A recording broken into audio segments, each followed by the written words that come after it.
15 जुलाई इतिहास का एक ऐसा दिन जिसने भारत की राजनीति, विज्ञान, साहित्य, रंगमंच, विमानन और डिजिटल दुनिया में कई ऐसे अध्याय लिखे जिनकी गूंज आज भी सुनाई देती है। नमस्कार, मैं हूं पुष्पेश राय और आप देख रहे हैं बोले भारत का खास शो आज का इतिहास।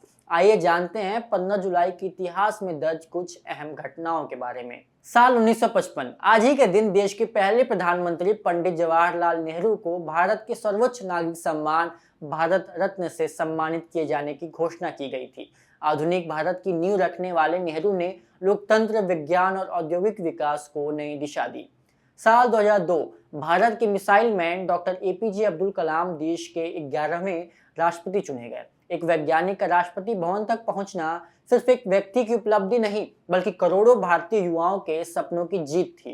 कलाम साहब कहा करते थे, सपने वो नहीं जो नींद में आते हैं, सपने वो हैं जो आपको सोने नहीं देते। साल 1926, आज ही के दिन मुंबई की सड़कों पर पहली सार्वजनिक मोटर बस दौड़ी।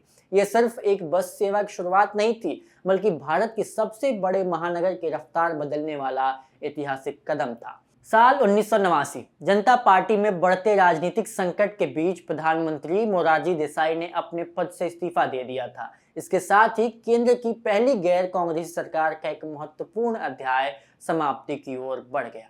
अब बात साहित्य की। 15 जुलाई 1904 को दुनिया के महान कहानीकार और नाटककार एंटन चेखव ने इस दुनिया को अलविदा कहा। उनकी कहानियां और नाटक आज भी मानवीय संवेदनाओं को सबसे जीवंत दस्तावेज माने जाते हैं। चेखव का एक विचार आज भी उतना ही प्रासंगिक है।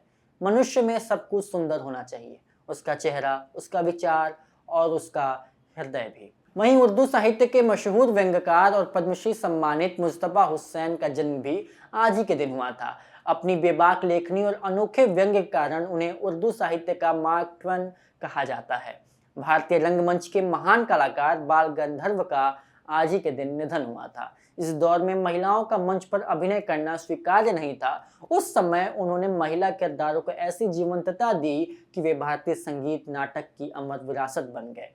फिल्म और टेलीविजन जगत के लिए भी ये दिन यादगार है। अभिनेता, निर्माता और निर्देशक धीरज कुमार का निधन 15 जुलाई को हुआ। क्रिएटिव आई के जरिए उन्होंने भारतीय टेलीविजन को कई यादगार, पौराणिक और सामाजिक धारावाहिक दिए। हिंदी के चर्चित उपन्यासकार मधुकर सिंह और दलित चिंतक तेज सिंह का निधन भी आज ही के दिन हुआ था। दोनों साहित्यकारों ने अपने लेखन से समाज की आवाज को नई ताकत दी। विश्व साहित्य की चर्चित लेखिका और बुकर पुरस्कार विजेता आइरिस माड्रोक का जन्म भी 15 जुलाई को हुआ था। उनके उपन्यास आज भी दर्शन और मानवीय मनोविज्ञान की गहराइयों को समझने का माध्यम माने जाते हैं। अब बात तकनीक और उद्योग की।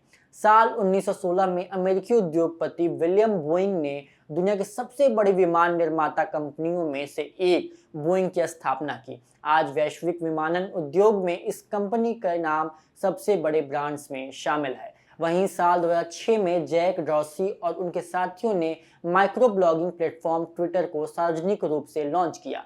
यही मंच आगे चलकर दुनिया के सबसे प्रभावशाली सोशल मीडिया साइट बना और आज एक्स के नाम से जाना जाता है। 15 जुलाई 1910 को स्मृति से जुड़ी गंभीर बीमारी को पहली बार अल्जाइमर रोग नाम दिया गया। आज भी ये बीमारी चिकित्सा विज्ञान के सामने सबसे बड़ी चुनौतियों में से एक मानी जाती है। और आखिर में बात उस वीर की जिसे इतिहास नौशेरा के शेर के नाम से जानता है। 15 जुलाई 1912 को ब्रिगेडियर मोहम्मद उस्मान का जन्म हुआ था। देश के विभाजन के समय उन्होंने पाकिस्तान सेना का सर्वोच्च पद ठुकराकर भारत को चुना। 1947-48 के युद्ध में नौशेरा की रक्षा करते हुए उन्होंने सर्वोच्च बलिदान दिया और हमेशा के लिए भारतीय सेना के शौर्य के मिसाल बन गए। आज ही के दिन पूरी दुनिया में विश्व युवा कौशल दिवस भी मनाया जाता है। इस दिन का उद्देश्य युवाओं को कौशल, रोजगार और आत्मनिर्भरता की ओर प्रेरित करना है।